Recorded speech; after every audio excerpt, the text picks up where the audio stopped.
Good morning, sir. This is my explanation about magnetic compass and its parts. Magnetic compass is a traditional instrument na gagamit og earth magnetic field para makita ang heading sa barko. Ug mao ni siyang parts. Compass bowl, mao ni ang gibutngan og tubig nagsirado og maayo. Napo diri ang compass card, easy circle ug lover's line. Flinders bar, isa ka vertical nga soft iron bar nakabutang sa forward or up sa compass. Ang purpose ni isakto ang indus sa magnetic deviation. Fore and aft B magnet tray. Kini nga tray ang maoy gahold sa permanent magnet position in the fore and aft direction. Healing magnet tube. This tube contains healing magnets para sa sakto nga healing deviation. Mirrors reflection arrangement.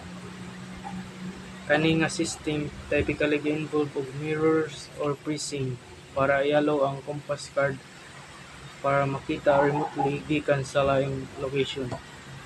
Soft iron sphere. There are two hollow soft iron sphere na nakabutang sa isang kakilid sa binakol ng compass. Binakol stand, mao ni ang pedestal or housing nga nagsuporta sa compass bowl ug napudani ang gamit para i-correct pareha sa Flinders bars, soft iron sphere ug magnetries.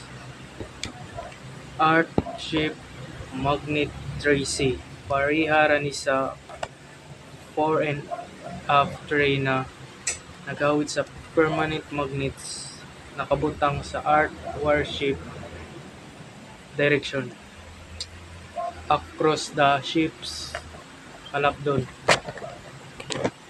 Base, mao ni ang foundation part sa binakol stand nga mag-provide og stability support para sa entire nga magnetic compass. Peep hole, going to the ship's bridge, mao ni ang parts compass nga naigamay nga hole para mabasa ang compass card or bearing from the compass house in the binnacle.